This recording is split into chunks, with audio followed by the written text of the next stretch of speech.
একটা নিউজ এসেছে, সেটা হলো বাংলাদেশের ট্রান্সশিপমেন্টের সুবিধা বাতিল করেছে ভারত। তার মানে আমরা নেপাল ও ভুটানে পণ্য যাওয়ার সুযোগ যে ছিল স্থলপথ বন্ধ করে, সেটা বন্ধ করে দেওয়া হলো এই সুযোগটা। তো আপনার প্রতিক্রিয়াটা আগে জানি যে আমাদের এই এমন সময় এই খবরটা আসলো, কয়েকদিন আগেই ডক্টর ইউনূস ও মোদির বৈঠক হয়েছে এবং এই যে নেটওয়ার্ক এই রিজনে সেটা নিয়েও আলোচনা চলছিল। আপনার প্রতিক্রিয়া জানতে চাই। এই সুবিধা বাতিল করার কারণ কি? আমাদের সাথে যখন সম্পর্ক নিয়ে উন্নয়নের কথা হচ্ছে, এই বিষয়টাকে কীভাবে দেখেন? এটার সাথে রিসেন্ট যে বৈঠক হয়েছে ডক্টর ইউনূস এবং মোদির আপনার ব্যাংককে, তার সাথে আমি কোনো সম্পর্ক দেখছি না।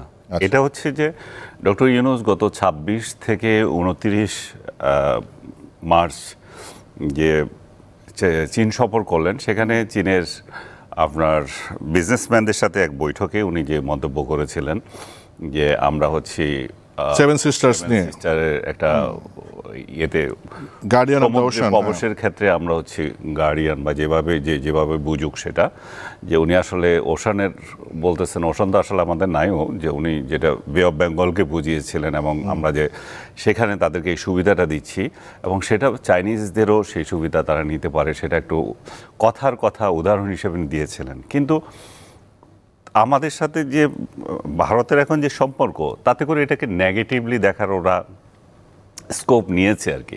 এই সুযোগটা নিয়ে তারা এটাকে প্রচার করছে যে এই যে অন্যভাবে যে চায়নার যে প্রভাব আমাদের এখানে উঠে এসছে, আমাদের লালমনিরহাটে যে একটা এয়ারপোর্ট একটা পুনঃসংস্কার করার যে চিন্তা ছিল, যার কিছু দূরে তাদের সেই মানে চিকেন নেক, এবং এই পোর্টটা আবার চায়না করে দেবে।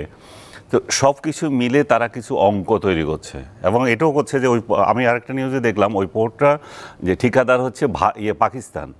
মানে কিভাবে অঙ্কগুলো মিলাচ্ছে, পাকিস্তান ঠিকাদার, চায়না এটা করতেছে, সেখানে একটা এয়ারবেজ হবে এবং তাদের এই ২২ কিলোমিটারে যে চিকেন নেক সেটা একটা নিয়ে মন্তব্য করেছিলেন এবং সেটা অনেকটা আমি বলবো যে অকূটনৈতিক সুলভ এক ধরনের ইয়ে ছিল যে ভারত যদি এটা করে আমাদেরও তো আছে যে সেভেন সিস্টার্স আমাদের উপর নির্ভরশীল এই জাতীয়।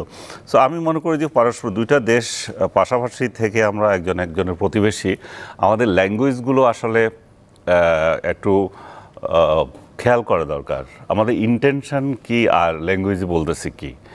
ডক্টর ইউনূস যেটা বলছে একটা খুবই একটা ইনোসেন্ট থেকে বলেছে, আমি ওনাকে যেভাবে রিড করে এখানে কোনো ইন্টেনশন কোনো খারাপ কিছু না, কিন্তু ইন্ডিয়ান আমলারা সেটাকে খারাপভাবে নিয়েছে, ইন্ডিয়ান মিডিয়া সেটাকে প্রচার করে এটাকে নেগেটিভ বানিয়েছে। এটার জন্যই কি তারা এই যে আমাদের এটাই আমি শিপমেন্ট সুবিধা বাতিল করলো, আমি এটাই আসতেছি তার প্রতিক্রিয়া হিসেবে তারা দেখাতে চায় যে ল্যান্ডলকের কথা বলছো, তাহলে আমরা ল্যান্ডলক যারা আরও 3টা কান্ট্রি, আপনি 2টার কথা বললেন যে ভারত নেপাল এবং ভুটানের কথা, এর মধ্যে মায়ানমারও অন্তর্ভুক্ত আছে।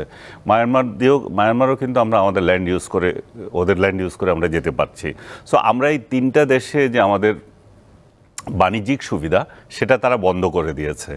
এই বন্ধ করে দেওয়া গতকাল এটা 8 তারিখের একটা সার্কুলার ছিল এবং এটা 2020 সালে কিন্তু এইটা নিয়ে বাংলাদেশের সাথে তাদের চুক্তি হয়েছে এবং সেই প্রেক্ষিতে কিন্তু এই 2-3টা দেশে কিন্তু আমরা আমাদের বাণিজ্যিক যেই সুবিধা আমরা সেটা নিচ্ছিলাম। এখন আপনি বলবেন যে এটা কি শুধু আমরা ক্ষতিগ্রস্ত হলাম? না, এটা কিন্তু ভারত এই পদক্ষেপ নেওয়ার মধ্য দিয়ে নেপাল এবং ভুটানকে কিন্তু ক্ষতিগ্রস্ত করলো, কারণ রিয়েল ল্যান্ডলক কান্ট্রি হচ্ছে ওই 2টা এবং WTOর যে সত্ত্ব আছে সেখানে কিন্তু এটা বিরোধী এবং ভারত যে এটা করেছে এটা WTOর বিরোধী একটা সিদ্ধান্ত নিয়েছে। এখন তার প্রভাব আছে, তার শক্তি আছে, সে নিয়েছে, কিন্তু এটা যদি ইন্টারন্যাশনাল আদালতে যায়, এটা নিয়ে যদি কোশ্চেন ওঠে, তাহলে তুমি কোনো একটা দেশকে, ল্যান্ডলক কোনো দেশকে অন্য দেশের সাথে বাণিজ্য ডিসরাপশন তুমি করতে পারো না। ভারত কিন্তু এই জায়গায় কি জবাব দেবে আমি জানি না এবং তাদের কোনো জবাবও নাই। তো সার্বিকভাবে আমি মনে করি যে এই সিদ্ধান্তটা খুবই নিম্নরুচির হয়েছে, যখন বাংলাদেশের 2 সরকার প্রধান একসঙ্গে বসে সম্পর্ক আরও কীভাবে এগিয়ে নিয়ে যাবে সেই চিন্তা করছিল, সেই জায়গায় ভারত এখানে একটা বাধার সৃষ্টি করেছে মনে করি আমি। যে আপনি কিভাবে এই স্টেপটা দেখেন? বাংলাদেশের ট্রান্সশিপমেন্ট সুবিধা বাতিল করলো ভারত, যেটা এখানে চিকেন নেক প্রসঙ্গ আসছে। আনিস আলমগীর যেটা বলেছে যে এটা সম্ভবত ওই প্রতিক্রিয়া হতে পারে যেটা সেভেন সিস্টার্স নিয়ে ডক্টর ইউনূসের বক্তব্য। আপনি যেমন আনিস আলমগীর ভারতের অঙ্ক মেলানোর কথা বলছে, তাদের হিসাবে অঙ্ক, কিন্তু বাংলাদেশে তো অঙ্ক মেলানোর বিষয় আছে। তা আপনি এইটাকে কিভাবে ব্যাখ্যা করবেন? ধন্যবাদ। জনতার দলের পক্ষ থেকে আমাদের দর্শক শ্রোতা যারা আছেন তাদের সবাইকে সালাম জানিয়ে, শুভেচ্ছা জানিয়ে শুরু করছি। আপনি যে প্রশ্নটি করেছেন যে আমাদের এই ট্রান্সশিপমেন্ট সুবিধা আজকে বন্ধ হয়ে যাওয়ার, যেটা 2020 সালে শুরু হয়েছিল, এবং এই ট্রান্সশিপমেন্ট সুবিধা থাকার কারণে আমরা দুই ধরনের সুবিধা পেতাম। নাম্বার ওয়ান সুবিধা হচ্ছে যে নেপাল, ভুটান এবং মায়ানমার এই তিনটা কান্ট্রির সাথে আমাদের ব্যবসায়িক যে ট্রেড চলাচল এটা করা সম্ভব হতো। দ্বিতীয়ত খুব ইম্পর্ট্যান্ট একটা জিনিস ছিল, সেটা হচ্ছে যে ইউরোপিয়ান কান্ট্রি এবং আমেরিকান কান্ট্রিতে আমাদের যে গার্মেন্টস এক্সপোর্টগুলো যায়, এটা একটা বড় অংশ যায় হচ্ছে দিল্লি এয়ারপোর্ট হয়ে। সুতরাং এই ট্রান্সশিপমেন্ট বন্ধ হওয়ার কারণে এখন এটা আটকা পড়ে যাবে। তো ভারত এটা অত্যন্ত পরিকল্পিতভাবে করছে, এবং পরিকল্পিতভাবে করছে এই কারণে আমি বলবো সেটা হচ্ছে যে প্যাটার্নটা আপনাদের সামনে আমি তুলে ধরি। 5ই আগস্ট শেখ হাসিনা যখন এখান থেকে পালালেন, তখন শেখ হাসিনাকে ভারত ওখানে স্থান দিলেন, এবং শেখ হাসিনার মাধ্যমে ভারত যে পরিকল্পনাটা বাংলাদেশে বাস্তবায়িত করার চেষ্টা করেছিল যে বাংলাদেশ হবে ভারতের ট্রানজিট এবং করিডোর হাব। কেন? মেইনল্যান্ড ইন্ডিয়া থেকে যেন সেভেন সিস্টার্সে তারা যাওয়া আসা করতে পারে, সেই জন্য সকল ট্রানজিট আমাদের ভেতর দিয়ে যাবে। সমস্যাটা হয়ে গেছে যে শেখ হাসিনা যতদিন ছিলেন, উনি যেভাবে বলেন অথবা বলতেন যে ভারতকে যা দিয়েছি তা তারা আজীবন মনে রাখবে, অত্যন্ত স্বল্প খরচে ভারত বাংলাদেশের মধ্য দিয়ে এই ট্রানজিট এবং তারা অত্যন্ত পরিকল্পিতভাবে চেষ্টা করলো যে ডক্টর ইউনূস এবং তার যে অন্তর্বর্তীকালীন সরকার আছে তাকে অবৈধ ঘোষণা করা। মোদি দীর্ঘ সময় নিয়েছে তাকে ইভেন নববর্ষের শুভেচ্ছা জানাতে। দ্বিতীয়ত হচ্ছে তাদের সেনাপ্রধানের মাধ্যমে একটি মেসেজ দেওয়ার চেষ্টা করা হয়েছে যে এই গভর্নমেন্ট অবৈধ, ইলিগাল একটা গভর্নমেন্ট, সুতরাং এর সাথে ইন্ডিয়ার আসলে কোনো আলোচনার সুযোগ নাই। সুতরাং তারা ওয়েট করবে কবে ইলেকশন হবে, ইলেকশন হওয়ার পরে ইলেক্টেড গভর্নমেন্ট যখন আসবে তার সাথে তারা কথা বলবে। কিন্তু interestingly military to military dialogue তারা অন রেখেছে বলে ইন্ডিয়ান সেনাপ্রধান দাবি করেছে।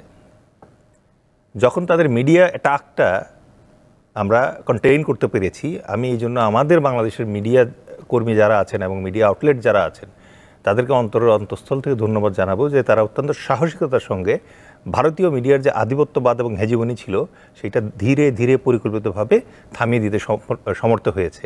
এবং আপনি লক্ষ্য করলে দেখবেন এখন আর এভাবে এটা দেখা যাচ্ছে না।